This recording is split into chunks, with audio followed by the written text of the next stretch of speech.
I want to encourage somebody out there who's thinking about quitting and giving up. Somebody who has been praying for years for things to turn around. You're thinking about quitting, you're thinking about giving up. Don't give up.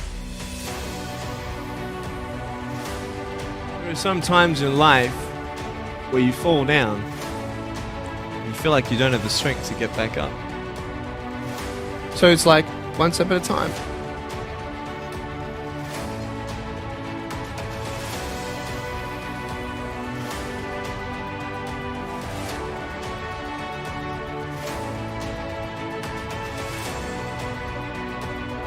You just want to step out of it, to step out of the whole race, the whole business. The monstrosity of being alive overwhelms you. We cannot deny the forces that once we attain a certain level of pleasure, then we're going to get used to it. But if it gets, redirected or it doesn't happen the way we want, well, that's when the suffering comes. You take steps in this direction, you take steps in that direction. Sort of get lost along the way, and sometimes you fall down. But if I fail, I try again and again and again. For as long as I try, there's always that chance of getting up. And it's not the end until you've given up. And just the fact that you're here should persuade you that you have another chance to get back up. There's still hope. Where is their happiness? Well, happiness is found within the heart, or found within the whole world, everything and nothing. It's not in one particular thing, but it's in everything.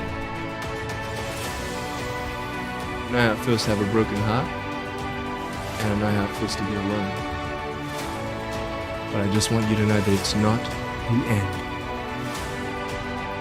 You're thinking about quitting, you're thinking about getting up. Don't give up. Don't give up.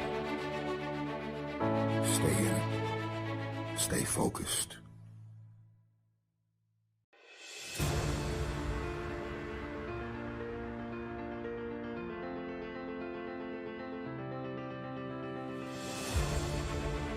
You've got to reevaluate and attack life again. And it's tough, it's hard. It's like being knocked back almost. Even though you're successful, it's like being pushed back again. Yeah, whether you win or you lose, the depression still sets in, right? Yeah. The number of teens, Gen Zers, 20-somethings suffering from depression and anxiety and loneliness. Loneliness is through the roof. This is one of the biggest issues that they're dealing with on college campuses. We rise to our maximum potential when we're of service to others. Going back to anxiety, going back to depression, going back to loneliness, I truly believe that's the answer. That's the way out of any kind of mental illness. It's like, I want to make myself a better person.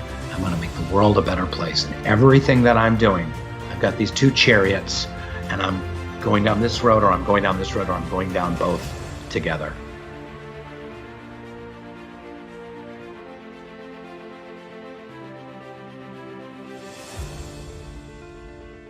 I've been there a lot in my life, especially before my car accident, my teenage years.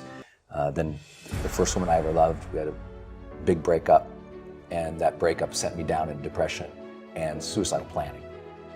And it's tough to dispense advice to people other than get help. And I'll share why. Because that time in my life, I had so many people coming up to me. My friend would come into my dorm room, they're like, Brendan, let's go do something. And the hope is lost. And what people, I think, make the mistake of trying to do is hype people up. Everything's gonna be okay, it's gonna be great. And what people need who are suicidal is serious psychological intervention. They need to seek support and help. And outside of that, when they do get that support, the first thing a great therapist is going to do, outside of the emotional reflection with it, why are you here and what has caused this sort of pattern for you, they're going to get you starting to get some momentum. The most important thing is when you are super down, outside of finding that emotional reasoning for where you are, is to start getting momentum. Because with momentum comes hope. With momentum comes motivation. With momentum comes, that feeling that there's a reason for tomorrow. And so it's as simple as just saying, okay, what are 3 things I'm going to do today? And I don't mean that like a lot of personal development guys would say, like, what are your 3 big goals for the day? Arr! I'm like, dude, sometimes that first goal is, I'm going to shower today. I'm really going to shower today. I'm going to walk to the library. I'm going to come home. And that's all they got.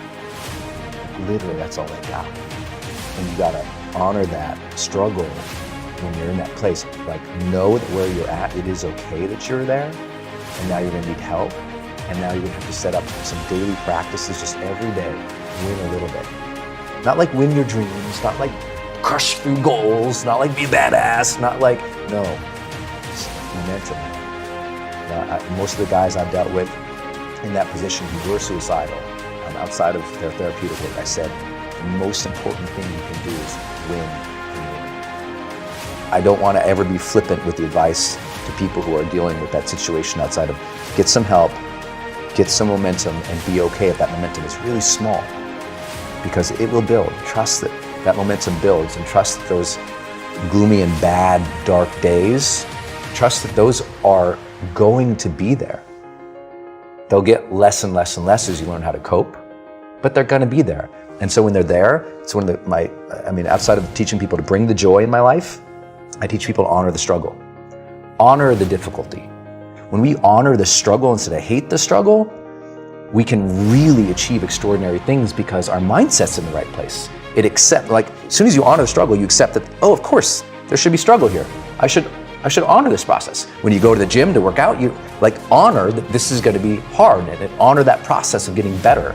And the more that you bring honor to it, the more your psyche builds with strength, and you get a little bit of that esteem back because you see yourself engaging something versus avoiding it and running away. You see yourself connecting with something and giving it reverence. Like I have reverence for the difficulties of life. They may be better. So I don't want a friction-free life. I'm not interested in it. I like to say sometimes that the journey to greatness begins the moment that our deep desires for comfort and ease are overpowered by our desires to connect and contribute.